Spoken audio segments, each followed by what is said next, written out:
અમૃત mission હેઠળ આજનો આ કાર્યક્રમ સરસ રહ્યો. આપ સૌ હાજર રહ્યા બદલ આપ સૌને ધન્યવાદ.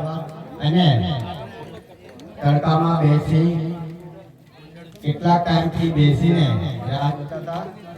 હાલો તો ખૂબ સરસ કેવલસિંહ રાઠોડજી સુપ્રીમ કોર્ટના વકીલ અને મેઘનાજી વિજયભાઈ. હવે વિજયભાઈ વિશે મેં વાત કરું તો હવે નોકરીમાંથી વિદાય લીધા છે તો તમને લાભ વધારે મળશે. વિજયભાઈ રાઠવા આપણા ગામના બરાબર આદરણીય ગામના પટેલ પૂજારા પ્રોફેસર અર્જુન રાઠવાજી, મેઘનાજીજી, નરેન્દ્રભાઈ રાઠવા, સક્સેના સાહેબ, વકીલ બીજા સાહેબ તેમજ બધા સ્ટેજ પર નામે અનામી બધા. અને આપણે સૌ મને લાગે છે કે મિશન જાગૃતિ અભિયાન હર હંમેશ માટે આપણી વચ્ચે રહે એવી અપીલ હું કરું છું. અને આપણે મને એવું લાગે છે ત્યારે મોટા ભાગની લડતો અમે નરેન્દ્રભાઈ હોય કે અર્જુન પ્રોફેસર હોય કે બધા ઘણા બધા તમારી ટીમ કોઈ કચાશ રાખી નહીં લડત માટે. સતા સાકારમાં ફરીથી કંઈક હરી જાય તો મને લાગે છે કે તાકાત વધી જાય. હમણાં જ મેં ગુજરાત સરકારે ખેડૂતોના નુકસાન પાક માટે 1000 કરોડ ડિક્લેરેશન કર્યું. ક્યારે કોઈ આવાજ નહીં કર્યું. ત્યારે આપણે પણ છોટાઉદેપુર જિલ્લો કેમ બાકી રહી જાય એટલા માટે હું આવેદન પત્ર આપી કે છોટાઉદેપુર જિલ્લાના પણ લોકો આ દેશના ભાગીદાર છે. 1000 કરોડ રૂપિયામાં પણ ભાગીદાર મળવું જોઈએ. આપણે અમારો પણ પાક નુકસાન થયો છે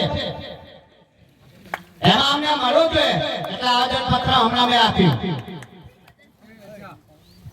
ભૂંડોનું નુકસાન કરે છે જેનું દેવન કલેક્ટરને વિજય ખરાડીને વારંવાર આવેદન પત્ર આપ્યું કે અમને નુકસાન કરે છે એનું વળતર આપો.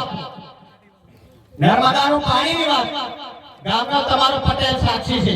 ઘણી વખત મીટિંગોમાં આવે છે, અમારે વાત ચાલે છે. થોડાક લોકોને પાણી આપી દેવાથી કઈ આખા સમાજને મળી ગયું એવું વાત નથી. બધાને મળવું જોઈએ.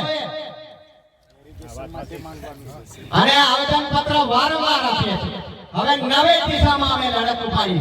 કઈ રીતે કે નર્મદા નદીથી ઓરસંગ નદી સુધી બોર્ડર વિલેજના તમામ ગામડાઓ લઈ નાની મોટી તમામ નદીઓમાં પાણી છોડી અને નદીને જીવિત કરો. જીવતી કરવાની એકલા વ્યક્તિની વાત નથી.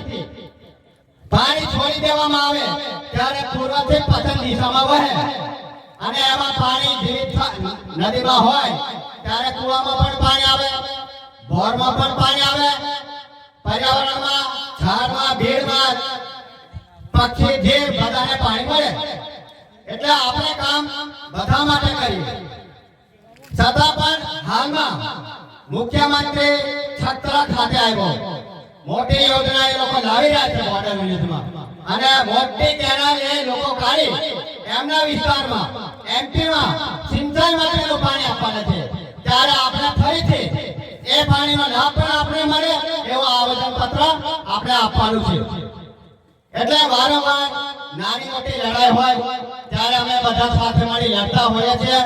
છતાં આપણી સાથે આપણી એવી બહેન એક છે મેઘનાભાઈ, એને પણ આપણે કહીશું આવો વેલકમ કરો અને મેદાને પડીએ અને આપણા લોકો માટે લડીએ, હક અધિકાર માટે લડીએ. તો આજનો સમય ફાળવા કિંમતી આપ સૌ એ બદલ આપ સૌને હું મારા વતી હું આભાર વ્યક્ત કરું છું.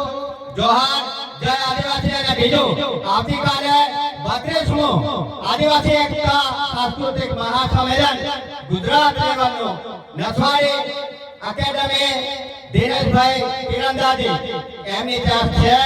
તો આપ સૌને મારું આમંત્રણ છે, જાહેર આમંત્રણ છે અને મહાસંમેલન 13, 14, 15 જાન્યુઆરી મહારાષ્ટ્ર ધુલે જિલ્લામાં છે.